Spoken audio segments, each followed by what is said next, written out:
Baik, kedudukan Muhyiddin terkini. Jadi untuk menjelaskan kedudukan Muhyiddin terkini, kita berpandu kepada satu laporan media yang keluar tadi, hari inilah. Tak silap saya di NST. Bahawasanya dilaporkan bahawa seramai 20 ahli pentadbiran Barisan Nasional menandatangani satu dokumen untuk menunjukkan bahawa, untuk menyuarakan atau menegaskan bahawa mereka akan sokong belanjawan 2021. Baik, sebelum kita pergi ke soal belanjawan tu apa yang akan berlaku sekiranya belanjawan ditolak, kedudukan kerajaan dan sebagainya, ingin saya tegaskan di sini, nombor satu, agak pelik sesebuah kerajaan membuat satu pemberitahuan di media arus perdana bahawasanya tanda tangan telah dikumpul daripada ahli-ahli pentadbiran yang juga ahli parlimen. Ini menunjukkan keterdesakan sebab Perlembagaan Persekutuan jelas berhubung dengan proses pembentangan belanjawan, debat belanjawan dan seterusnya undi belanjawan. Jadi undi belanjawan Khamis ini tidak pernah dalam sejarah kerajaan sebelum tarikh undi terpaksa keluarkan satu dokumen untuk menegaskan sokongan ahli kerajaan. Kalau saya nak beri, dan nombor dua, saya nak beri bayangan berdasarkan diri saya. Jadi saya timbulkan satu senario. Sebab saya tak boleh bercakap atas pihak ahli-ahli parlimen atau pihak pentadbiran yang menandatangani dokumen tu, yang dikhabarkan seramai 20 ahli parlimen dari Barisan Nasional yang terlibat dalam kerajaan, sama ada menteri atau timbalan menteri. Jadi saya beri bayangan dengan menimbulkan satu senario dengan menggunakan diri saya sebagai contoh. Jadi andai kata saya ini adalah ahli pentadbiran, saya ini adalah menteri, okey, dan saya tahu Barisan Nasional ni dah terpecah kepada tim A dan tim B. Saya tahu berkemungkinan besar belanjawan tidak akan diluluskan, tetapi saya tidak boleh pasti sebab saya tahu Anwar Ibrahim mungkin akan melakukan sesuatu yang tidak dijangkakan untuk menghalang perkara-perkara tertentu. Jadi mungkin dia bersama 20 ahli parlimen daripada PKR contohnya akan menyokong belanjawan. Jadi saya tidak tahu, mungkin akan ada kejutan di mana belanjawan diluluskan walaupun saya dari Barisan Nasional tidak ingin luluskan belanjawan tu. Jadi saya tidak akan ambil risiko terlalu awal. Jadi apabila Muhyiddin meminta ahli-ahli pentadbiran dari Barisan Nasional yang juga ahli parlimen untuk menandatangani satu dokumen untuk menunjukkan bahawa mereka sokong belanjawan. Jadi masih ada 2 hari sebelum hari mengundi. Boleh jadi saya tidak ingin sokong belanjawan, tetapi buat masa ini, setakat hari ini, sebab debat dia belum habis, sebab sekarang berlaku penggulungan debat belanjawan, jadi saya masih boleh berubah fikiran. Jadi saya tanda tangan. Maknanya setakat hari ini saya setuju. Yang saya difahamkan, ini ketiga, yang saya difahamkan sebenarnya UMNO terbelah kepada 2 kumpulan.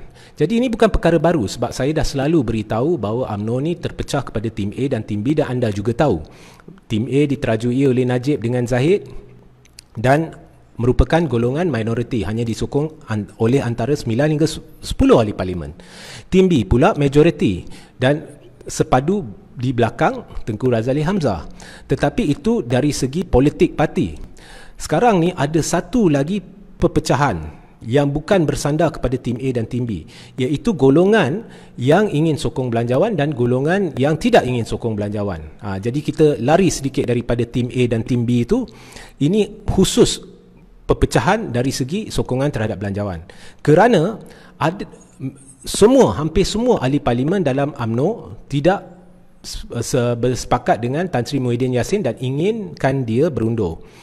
Tetapi ada satu golongan yang tidak ingin kerajaan runtuh buat masa ni sebab pencaturan mereka belum selesai, dan mereka tahu bahawa sekiranya kerajaan runtuh hari Khamis, gandingan ini dengan itu atau orang ini akan jadi Perdana Menteri, dan mereka ingin mengelakkan perkara itu. Jadi banyak sebab mereka tidak ingin belanjawan gagal. Dan ada satu kumpulan yang tak kisah, dia orang nak belanjawan gagal atas beberapa faktor. Antaranya, belanjawan ini bukannya menitik beratkan isu rakyat. Dia lebih kepada belanjawan yang berbaur politik.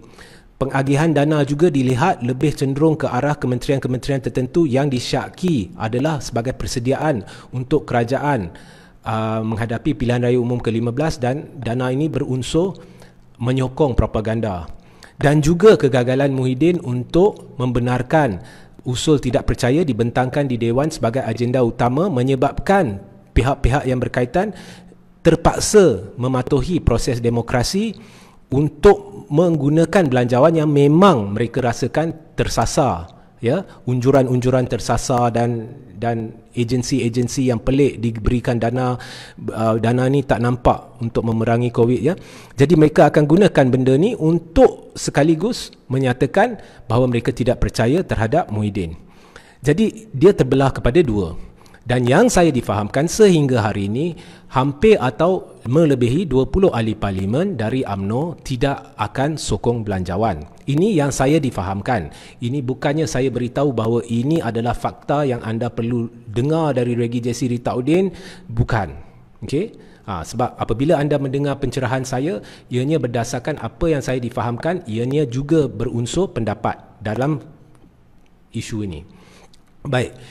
So, kalau saya seorang ahli parlimen, walaupun saya dan menteri, walaupun saya tidak setuju dengan belanjawan itu, tapi saya nampak masih ada beberapa hari, dan untuk elak daripada timbulnya senario di mana saya tak mau tanda tangan, tetapi tiba-tiba saya dapati semua dah setuju, nanti saya pula nampak macam orang jahat, jadi saya akan tanda tangan dulu.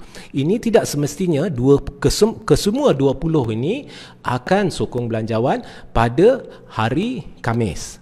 Satu lagi kemungkinan adalah mungkin mereka juga, sebab saya dah cerita, ya, selain dari tim A dan tim B, kita tolak tepi tim A dan tim B ni, ada satu kumpulan yang ingin belanjawan diluluskan bukan sebab mereka sokong Muhyiddin, sebab pencaturan tak selesai, jadi mereka buat masa ini ingin elak kerajaan daripada jatuh Khamis ni, tetapi sebelum hujung tahun ni mereka ingin kerajaan jatuh. Yang satu lagi kumpulan, mereka ingin kerajaan jatuh secepat mungkin. Okay? Dan mereka memang secara jujur nampak bahawa belanjawan ini tidak boleh membantu rakyat. Okay? Tetapi dan mungkin kumpulan yang tidak ingin kerajaan jatuh Khamis ni, mereka cuba nasib untuk mempengaruhi ahli-ahli parlimen lain dengan menandatangani dokumen tersebut. Harap-harapkan sebelum Khamis ni lebih ramai ahli parlimen daripada Barisan Nasional akan sokong belanjawan. Tetapi sekiranya mereka dapat tahu juga pada hari Khamis majoriti tidak akan sokong belanjawan, atau 10 hingga 20 ke lebih ke tidak akan sokong, maka akhirnya mereka akan membuat keputusan yang sebenar-benarnya berdasarkan apa yang mereka rasa berkenaan dengan belanjawan. Kalau mereka rasa belanjawan tidak akan diluluskan, maka mereka tidak akan undi sokong belanjawan. Ini lagi satu kemungkinan. So, secara rumusannya, apabila anda mendengar berita berkenaan dengan 20 ahli pentadbiran menandatangani dokumen untuk menzahirkan sokongan mereka terhadap belanjawan, berita ini seolah-olah satu pemberitahuan yang membuang masa, kita boleh tolak tepi. Sebab platform media bukannya platform untuk menyatakan sokongan terhadap belanjawan. Tidak pernah berlaku. Platform untuk menyatakan sokongan terhadap belanjawan adalah Dewan Rakyat Khamis ini. Yang selebihnya semuanya propaganda, dan ini adalah satu perkara yang tidak bertanggungjawab sebenarnya untuk menggunakan media untuk menzahirkan perkara ini. Sebab ia keluar dari pihak kerajaan. Kalau keluar dari blogger atau keluar dari penulis, tak apa. Sebab mereka bukannya ahli parlimen, mereka bukannya pihak pentadbiran, mereka berhak menyuarakan pendapat. Tetapi apabila keluar daripada satu media saluran perdana, maka ianya sudah jadi pelik. Okey, faham? Okey. Kalau ada soalan babak ni, boleh tanya di ruang komen dan saya akan jawab esok. Dan anda boleh lihat bahawa saya secara jujurnya memberi pendapat saya. Saya tidak memberitahu bahawa anda harus percaya kepada saya. Baik.